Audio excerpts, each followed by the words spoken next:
Welcome back to Love, Life, and Legacy, the podcast dedicated to helping you navigate these hypersexualized times. And in today's episode, Benjy and I are taking the addiction cycle and we are unpacking it step by step so that it makes absolute, total, clear sense.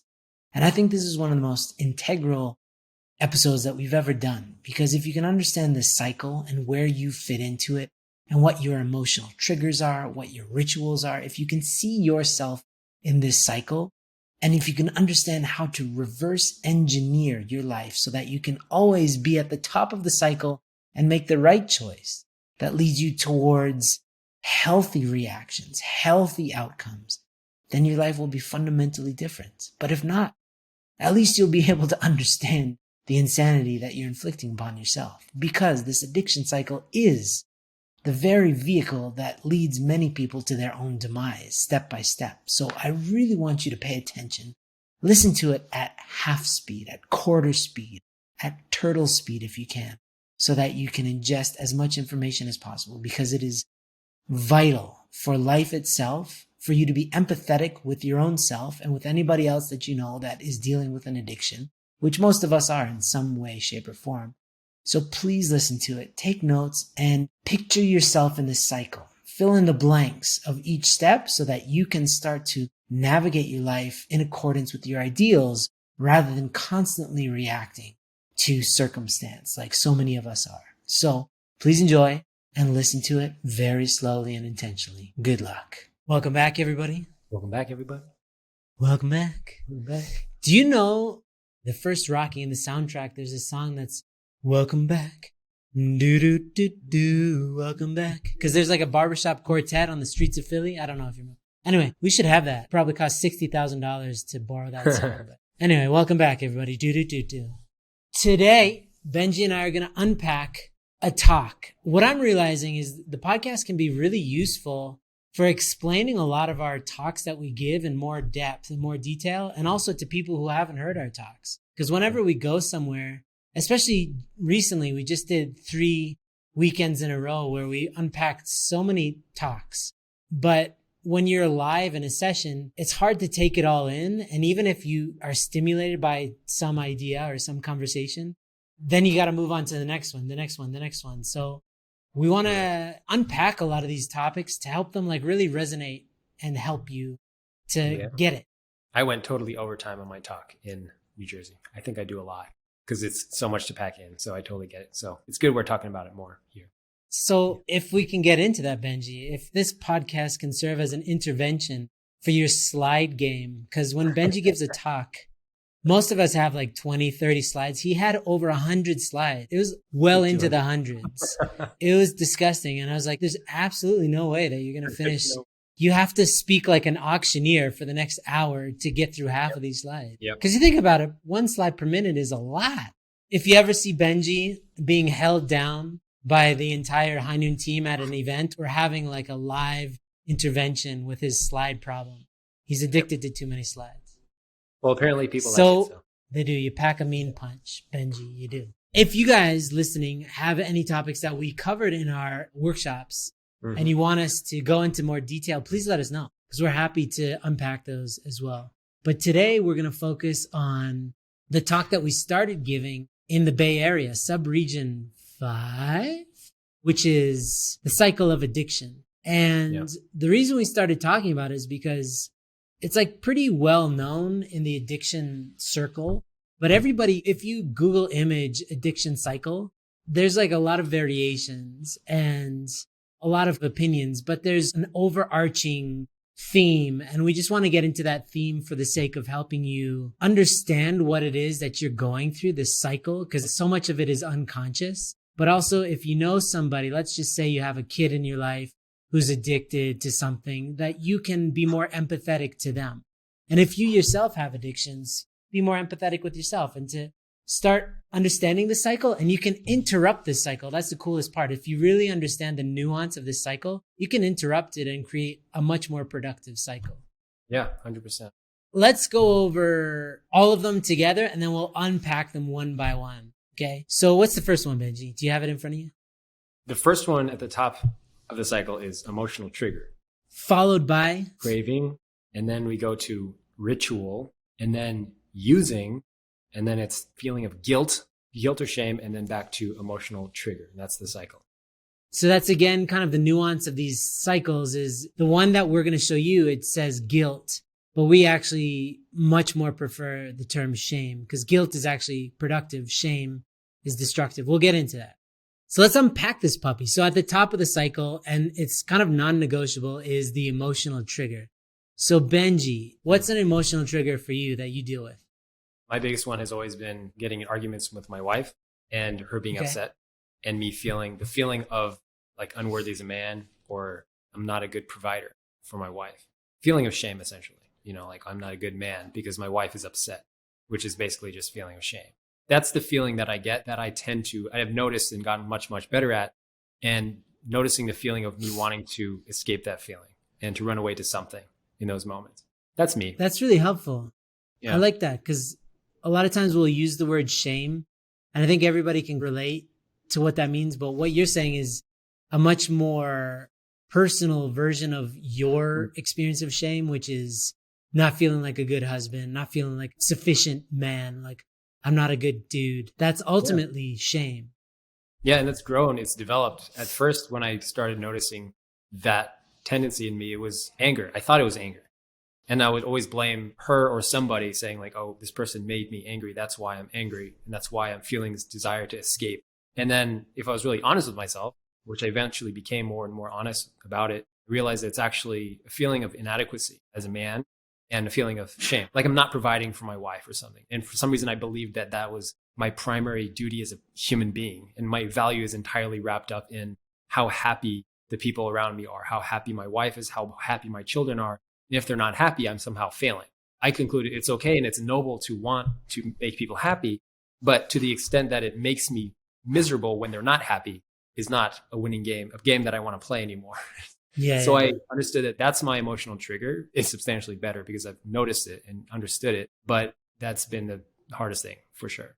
Yeah, because then your happiness is dependent on their happiness. So that's interesting. For me, I think all dudes who are married have experienced that to some degree, this feeling of, I suck, I'm not a good dad, I'm not a good husband, whatever. But what happens more for me is frustration and anger mixed, like a hybrid, which comes in the form of like me judging my wife for not doing what I think she needs to do.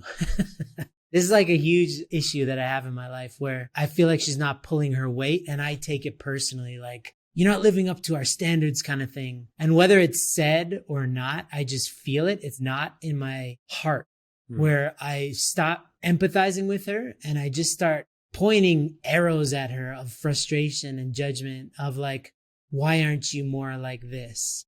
And that is a huge emotional trigger that takes me to a really dark place.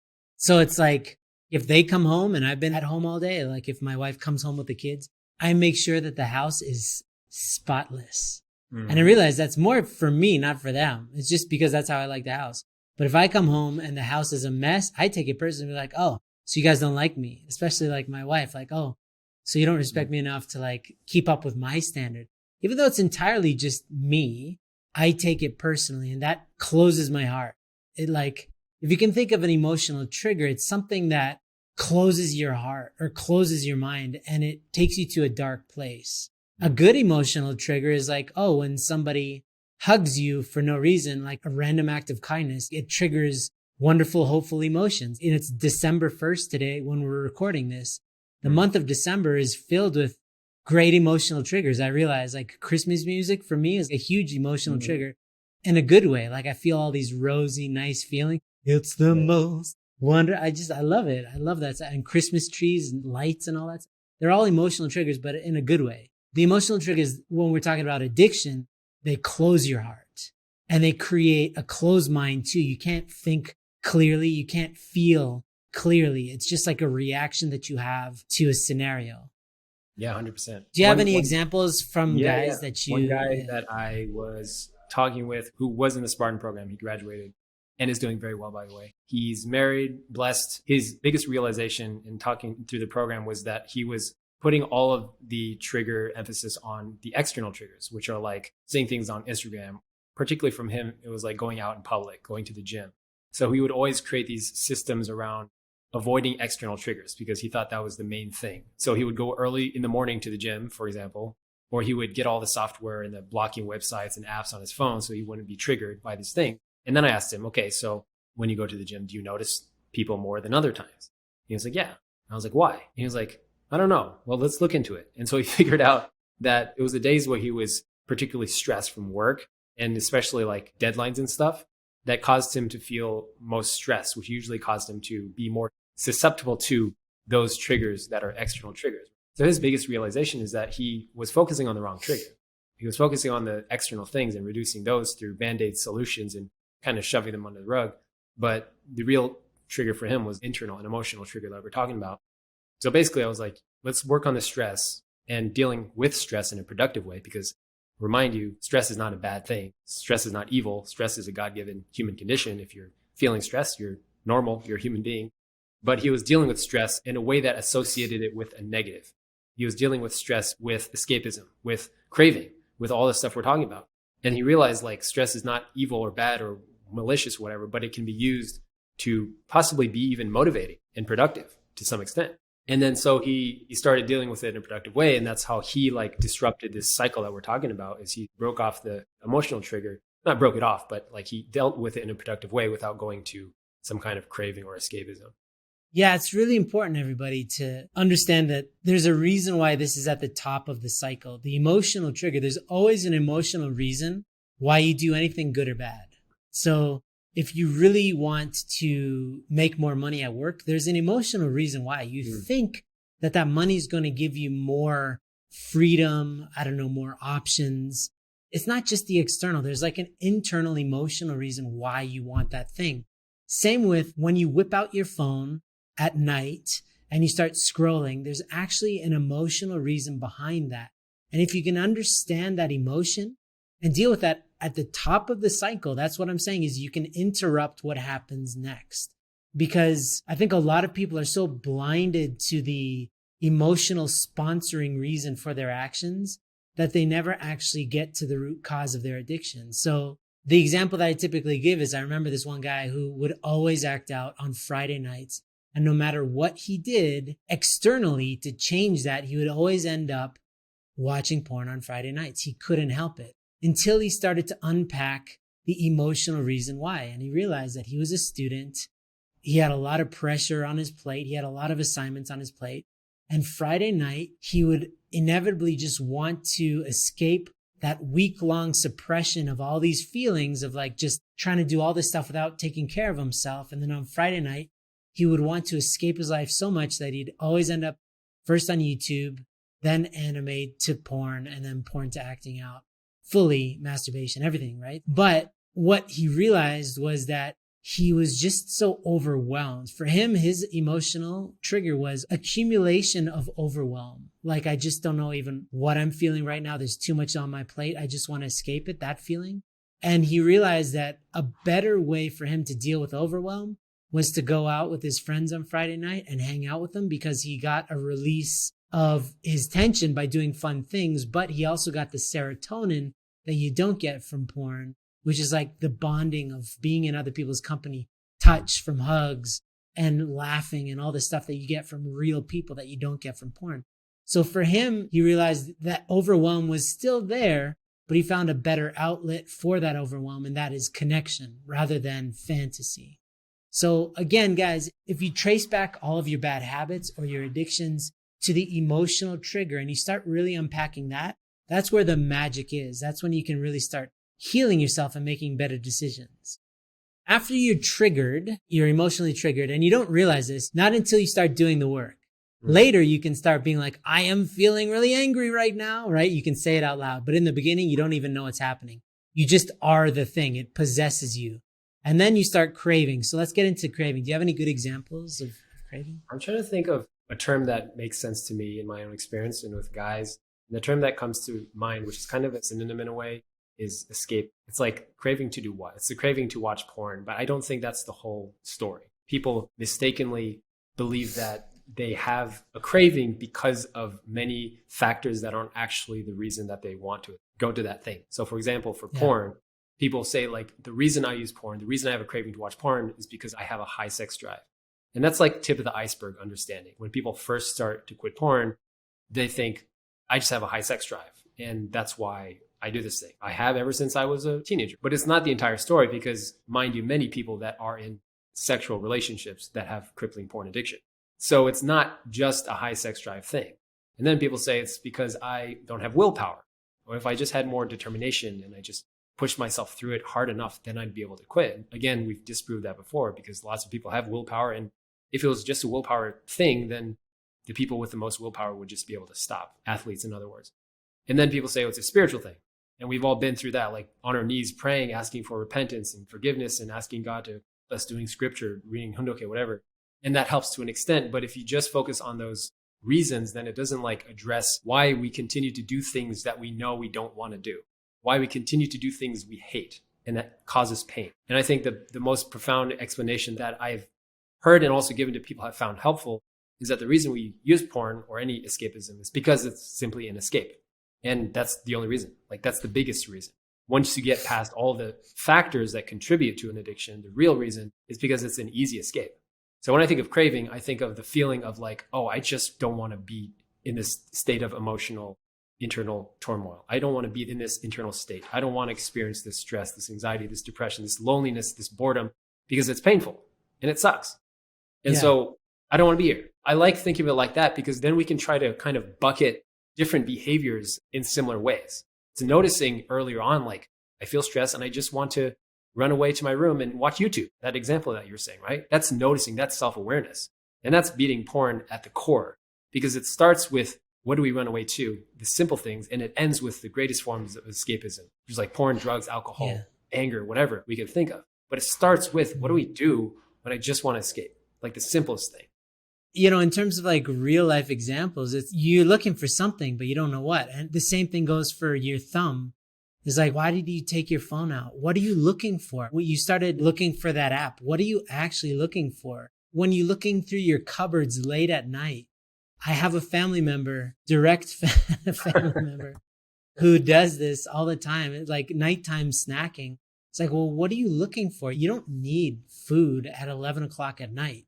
Nobody wants food right before sleep. It's not a good habit to get into, but what are you actually looking for? And so these first two steps are really cool when you start developing self-awareness, because one good trick in terms of like phone addiction and social media, porn and this kind of stuff is to reorient your apps, to just jumble them up all over the place. Because what happens is you can catch yourself being like, wait, what am I looking for right now? Because a lot of times the craving step 2 is still unconscious. You're already looking for something without even knowing that you're looking for it.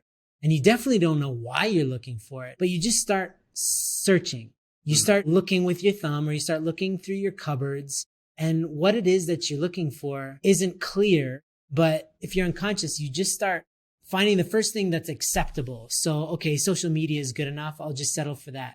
But again, you're not thinking about it. Your thumb lands on Instagram or it ends up on YouTube, and you don't know what you're looking for or why you're there. You're just doing it. So to kind of interrupt those patterns, mixing up all your apps or changing all your fridge around, what that provides you with is a few seconds of sobriety where you start looking and then you're confused, you're disoriented because things aren't where they're supposed to be. And then you're like, but wait, what am I looking for? And chances are you won't be able to answer that with any clarity because you don't know what you're looking for. You're actually looking for what you're talking about is an escape.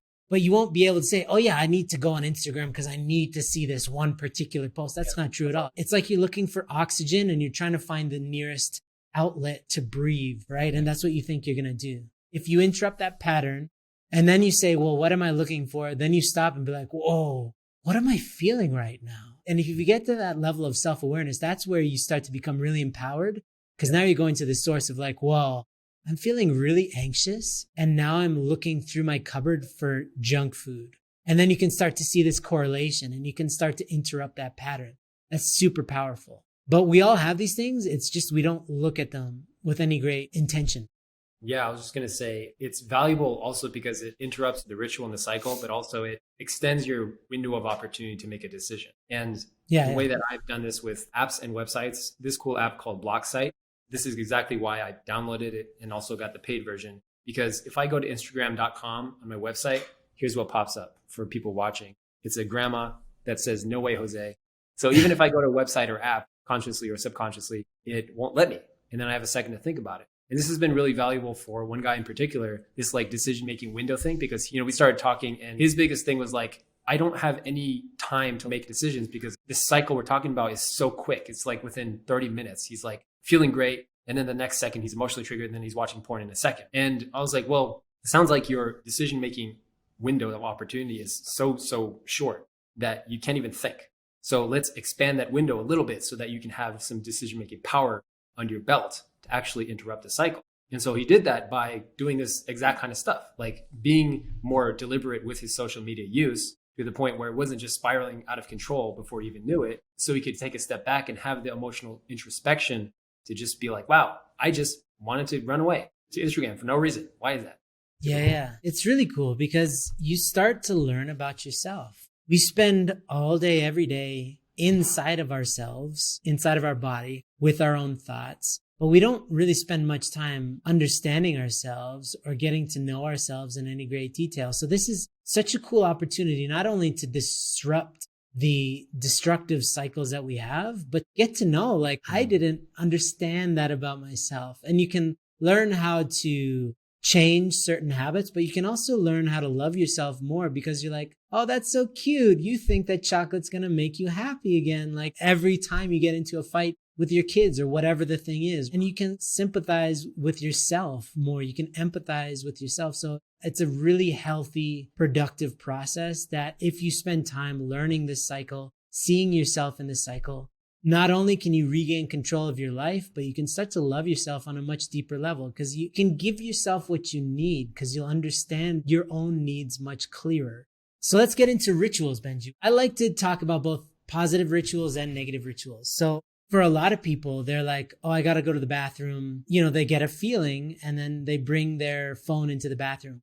Bringing your phone with you into the bathroom, that in and of itself is a ritual. Bringing your phone into bed at night, that's a ritual that can easily be changed. And if you do that consciously, meaning you have a time that your phone turns off and a place where your phone goes and a place where your phone doesn't go, like in your bed, these are all parts of the ritual of you using your phone. Because you'll notice you have rituals with your phone. When is the first time that you touch your phone every day? For a lot of people, it's like they wake up and the first thing they do is they reach out for their phone and then they start scrolling, like very first thing. And that's their ritual. That's their morning ritual, is they start their day by plugging into social media, which is the worst thing that you could possibly do, by the way. But for them, that's their ritual. So like, what is your ritual for your phone? Where does it stay? You probably have a pocket where it stays. A lot of people use their back pocket, like guys with tighter pants have to use their back pocket a lot. And it becomes like a gun in their gun holster and they whip it out every time they need to shoot down boredom. So, that's like a destructive habit, good or ritual, but good ritual is like having a prayer room, I think is so beautiful. We don't have it in our place right now because we have a really small place presently, but I love having a room dedicated to feeling special and holy, where this place is reserved. It has very bright colors. It's very well lit naturally. And when you walk into it, you have a certain way that you act. You don't bring in your shoes. You don't bring in food.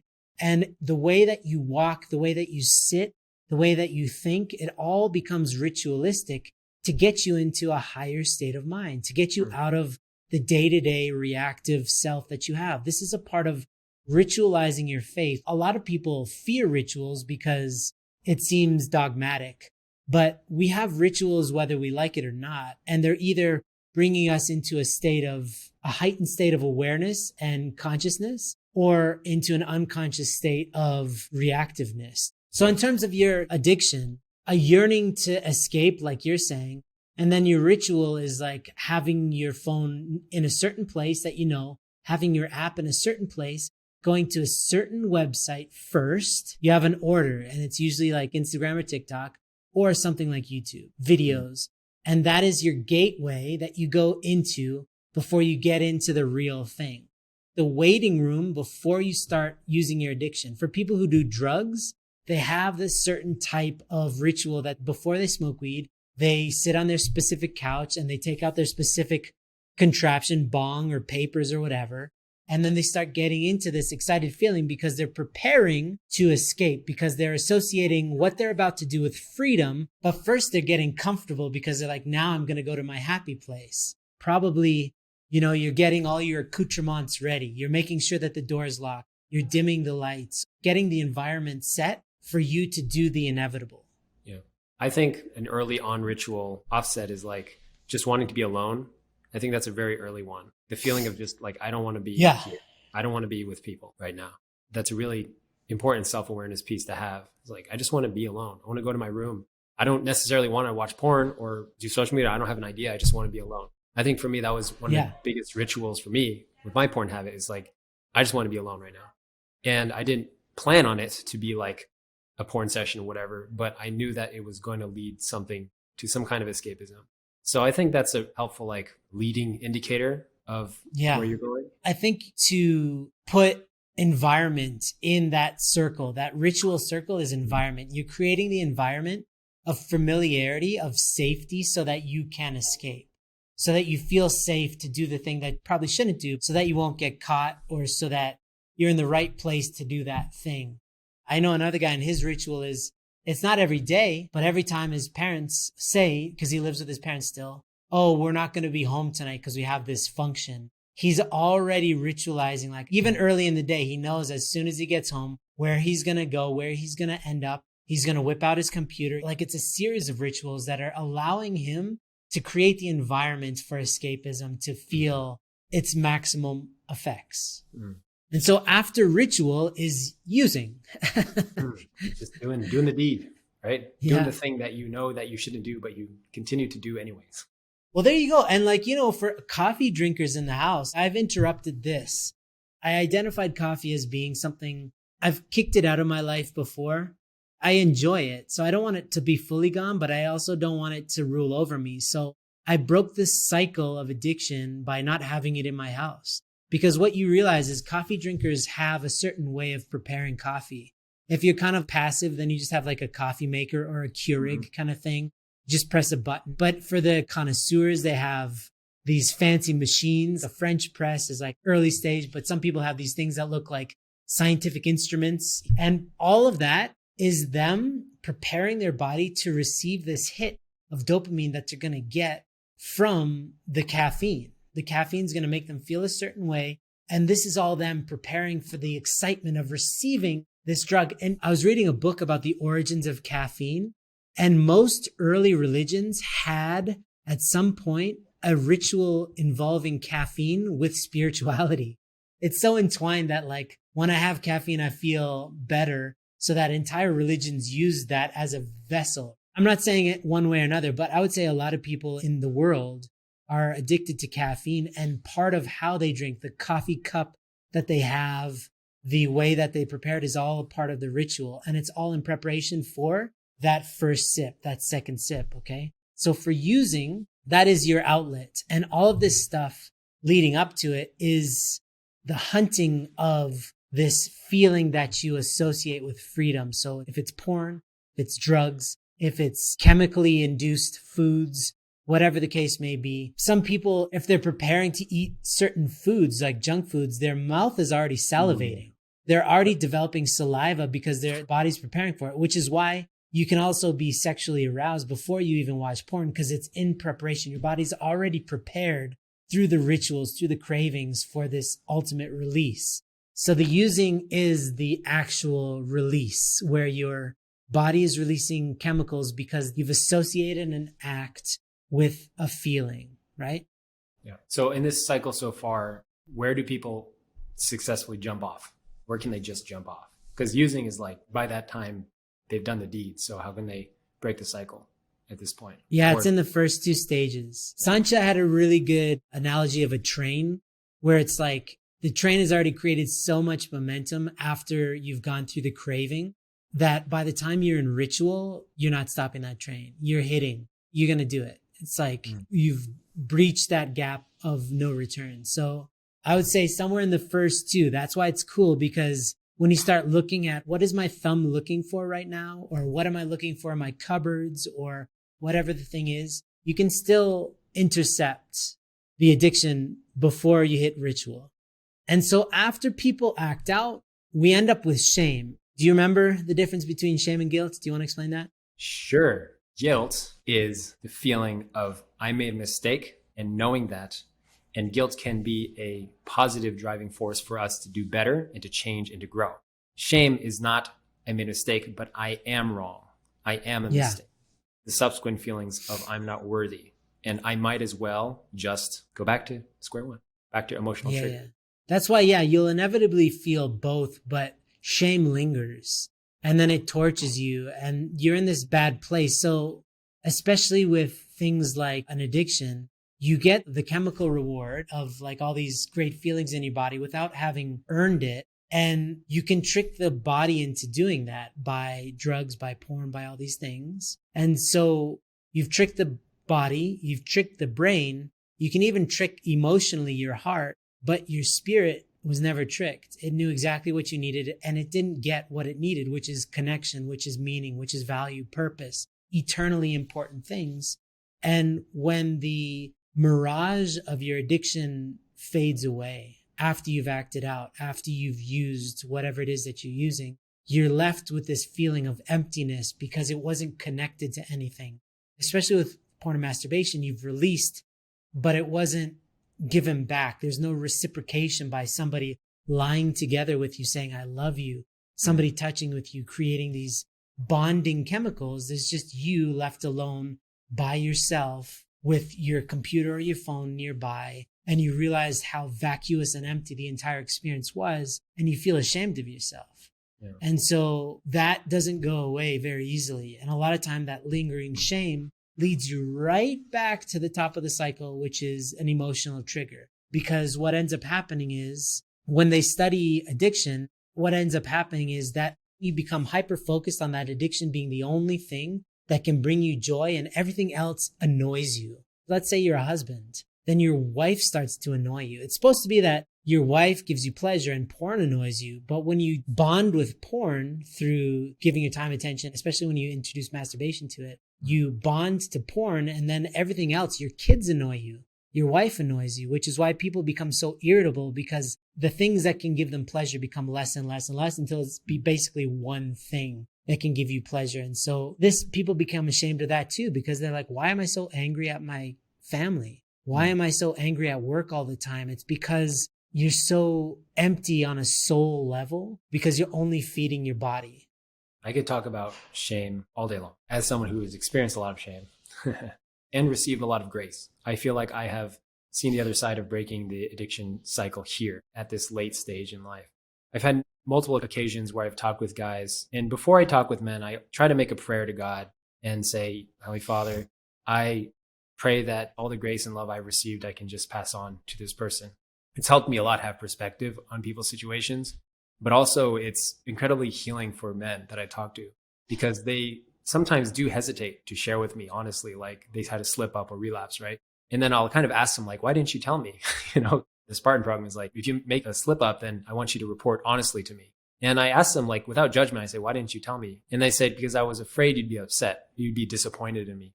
I just look at them and say, I have nothing but compassion and love. And the only reason I do this is because I'm trying to give the same grace and love that I've received from God and from my wife to you and to other men. One time I asked a guy when he made a mistake, I was like, so what did you learn from this experience? I was feeling a lot of shame and guilt and all this stuff. I told him like, of all the stuff you said you learned, I think the most important thing you can learn when you make a mistake is that you're still worthy of love and grace. That's the most important lesson. That's how we break the cycle. Honestly, there's no better lesson for us to learn in life apart from when we make mistakes, we're still worthy of love. I said that to this one guy and he started crying. I hope you know you're still worthy of love. And he said he's crying because he never heard someone say that in his whole life. Because every time he'd make mistakes, he was chastised and ridiculed, even angered with by his own parents, especially regarding porn, especially in our faith. Like sexual sin runs deep in our movement. And he said, no one's ever said that. And I was like, well, because it's true. And the reason you feel shame and the reason that people spiral out of control, the reason people spiral back to their emotional trigger and then continue on with the cycle over and over for years and decades is because the shame itself, it causes people to spiral. Because there's no greater way to escape this feeling of, oh, I'm not worthy, I'm a piece of garbage, than what? More of the same stuff that got you there. And it just spirals from there. So I was like, So talking to this guy, I was like, you feel so much shame that it's causing you to spiral out of control. And this happens so frequently, by the way. It's like, oh, I messed up. I might as well just binge watch the rest of the year until January 1st or whatever, beginning of the month. And I was like, if you remove the shame that you're feeling through what? Through talking openly about not just porn, just about how you're doing, just being seen by people. If you talk openly about how you're doing and be seen for the flaws that you have, we all have them, you won't feel the shame anymore. You won't spiral out of control. So let's fix that first and see how you feel. For a lot of men, that's like the single thing that they need to stop the cycle is all this stuff. But if you like remove the shame from the equation, it's like your chances of success skyrocket. Because every time we feel shame and guilt and think I'm a loser, I'm still addicted, quote unquote, I'm still here. Every time we feel that, we let ourselves slide to the bottom of the mountain, where in reality, we just need to stand back up and keep climbing. But we're choosing to slide to the bottom of the mountain because we're choosing to not learn from our slips. We're choosing to not learn from our mistakes. And it's unreasonable to assume that we won't make mistakes in life. It's unreasonable for a teenager, 16, 17-year-old people in their 20s to not make mistakes. It's unreasonable to think that someone that just got blessed is not going to screw up in the relationship and say things that they don't mean to say and be angry and to be unloving at times. It's unreasonable because we're learning. To the same extent, it's unreasonable to assume that when you play a sport or an instrument, you're not going to make mistakes. It's like, that's learning, that's growing. But for some reason, we're obsessed with perfection and not screwing up. Because why? We're obsessed with the idea of not disappointing people. We're obsessed with fear. And I think it causes people so much turmoil and torment in their life. I'm just sharing this because it's like really raw. And I was just talking with a guy today and I prayed to God. I said, God, I know I'm not perfect, but I pray that I could just give the same grace that I've received to this person. And I think that's it. Like that's what recovery happens. And when we have the practice of daily filling ourselves up with love, with grace, with connection, then that's the name of the game. And I told this guy that I was talking to, the reason you have this addiction to porn is because you are so isolated and you have no one to talk to. And until you fix that, you're always going to be addicted to something. And you really got it. I told him, my challenge to you is to find some way to connect with the human being every single day. And he was like, oh, that's going to be hard. Well, you got to do it. So I challenged him to like stretch his imagination to think of, because my life depended on it. If I had to connect with a human being every day on a deep level, not on a surface level, on a deep level, how would I do that? How would that look like? No, it's really important because the cycle starts with emotional triggers. When you don't deal with your emotions, they start to wreak havoc and they start to become more powerful and they start to control you much more. So to do things like that, have somebody to talk to understand what are you actually looking for and to do the right things with your time, like in that guy's case, learning how to connect with people daily, then actually your emotional spikes aren't nearly as fatal because they're weakened, because you're actually more fulfilled. But when you're really starving and you're not taking care of yourself, the negative emotions so easily take over you. So I think it's a great practice. This has been a longer episode. I really hope that you guys can all understand the value of spending time learning about where you fit into this cycle so that you can customize your journey and choose what to do with these emotions and find more constructive outlets and to create healthy rituals for yourself so that you can actually enjoy life and get the most out of life instead of destroying yourself day by day. So yeah, if you guys have any questions at all about this or about anything, reach out to us. We're always happy. We're getting more and more feedback because we're asking for it. So don't be shy. We love talking to you. Reach out to us on Instagram. Our emails are on the website, admin@highnoon.org. Find a way to reach out and we will be happy to have a conversation with you and maybe even have you on the podcast if you want. Lots of love to you guys. Thank you all so much for listening and your support.